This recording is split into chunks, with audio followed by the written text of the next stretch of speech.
Yo les amis, c'est Kazin, j'espère que vous allez bien après avoir introduit les différents items qui vont sortir pour la prochaine série, donc EV5 Force Temporelle. Oui, bon, on n'y est pas encore, hein. Tu sais qu'on attend péniblement Paldea qui devrait sortir dans pas très très longtemps. Ça commence à fuiter visiblement sévèrement, mais là on va parler tout simplement des cartes de force temporelle, donc avec beaucoup de Pokémon paradoxes dans cette série. Je vais te montrer un petit peu les différentes illustrations de cartes ultra rares qui sera disponible pour cette série là. Alors je t'avoue que franchement, bon, les cartes sont sympas, mais pour moi en tous les cas, ça manque de nouveautés sur le format de la carte. Oui, ils ont mis beaucoup de nouveaux Pokémon, que ce soit du passé ou du futur, mais pour l'instant j'attends la grosse dinguerie du format carte. Alors on va regarder quelques ex avec le ver de fer.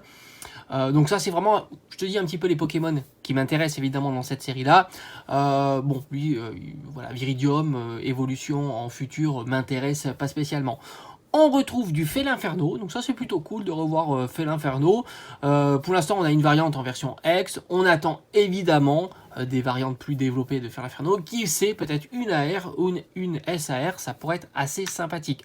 On retrouve notre ami Pikachu, et ça tu sais que ça m'intéresse beaucoup puisque j'ai un classeur dédié à Pikachu.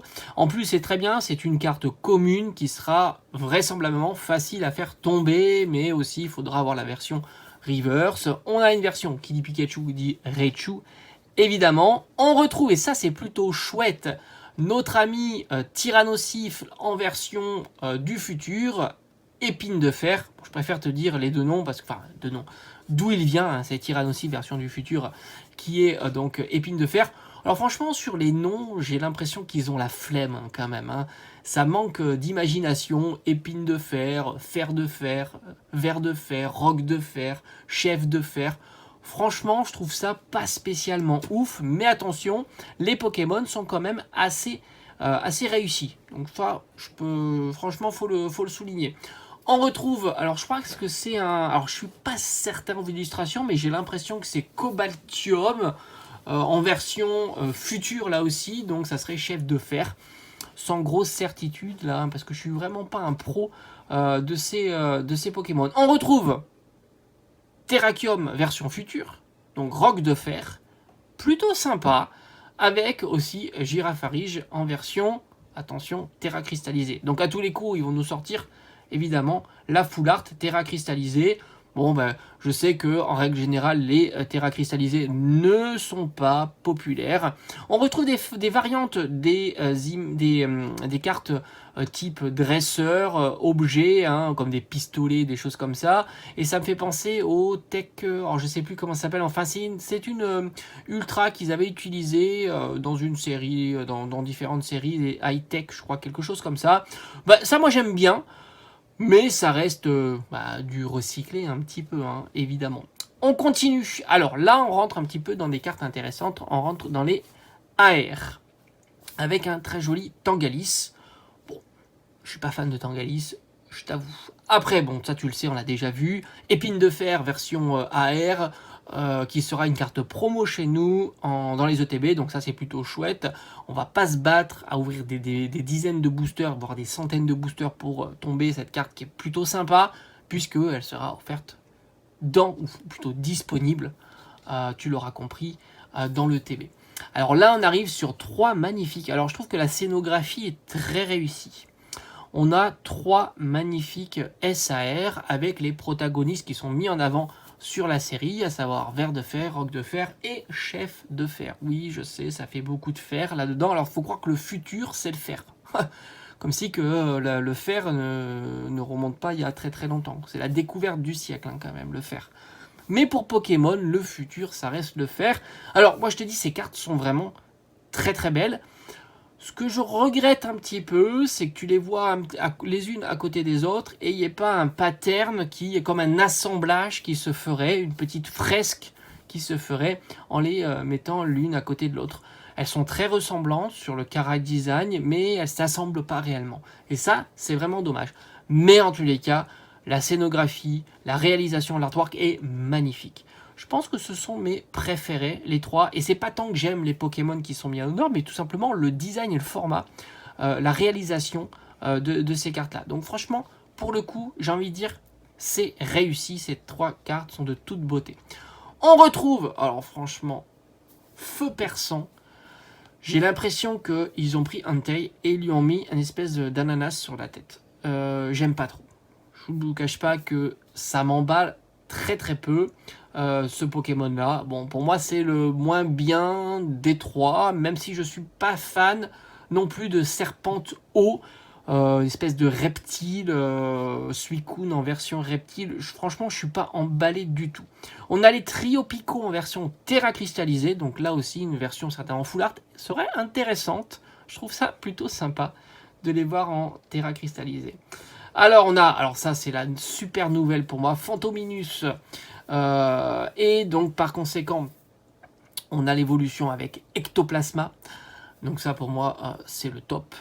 Version X, je croise les doigts pour qu'il n'y ait pas qu'une apparition sommaire de Ectoplasma, mais bien plusieurs cartes Ectoplasma, voire même une SAR qui serait pour moi le Graal de la série. Mais de le voir en X, ça me fait penser à des cartes comme des cartes Prime, où je crois qu'il y avait des niveaux X de Ectoplasma. Franchement, c'est une dinguerie. À tous les coups, ça sera une carte pas chère. Donc je dis banco pour ça. En tous les cas, j'adhère à 200%. On retrouve Irfoudre. Et au final, quand on le voit en entier, le Pokémon, c'est plutôt pas mal. On a l'impression d'un grand dinosaure. Et je trouve qu'au final, c'est, comme je te dis, hein, je trouve que la réalisation est réussie. Au départ, j'étais sceptique. Il ressemble grosso modo à un brachiosaure, hein, tout simplement. Au début, j'étais sceptique, mais au final, quand je vois dans son entièreté et quand on verra la SAR, au final, c'est la SAR que je préfère des 3, en tous les cas. On continue avec, justement, je pense qu'on va arriver au AR. On continue, bon, on va pas passer sur la flotte mèche. Donc là aussi, franchement, le nom flotte mèche, franchement, essayez de réfléchir un peu plus quand même. On a aussi une autre AR dont là j'ai perdu le nom du Pokémon, ne m'en voulez pas, mais je te mettrai tout simplement son illustration, qui est plutôt sympa, mais sans plus. On a un Relicanth aussi qui est plutôt cool, mais là encore une fois, c'est du sans saveur, je trouve.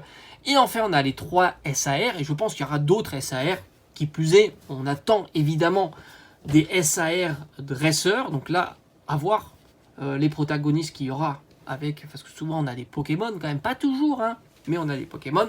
Alors on retrouve Feu Perçant avec son ananas sur la tête, qui franchement je la trouve pas ouf la carte. Franchement je la trouve pas ouf. Et d'ailleurs ça manque d'autres Pokémon. On aurait aimé quand même avec une scénographie avec d'autres Pokémon. J'ai l'impression qu'il n'y en a pas d'autres, c'est assez fouillis. On a Serpente Eau que je trouve mieux réalisée. Et enfin, la plus belle des 3. Et au final, franchement, ça lui va plutôt bien. C'est Irfoudre. Je trouve réussi.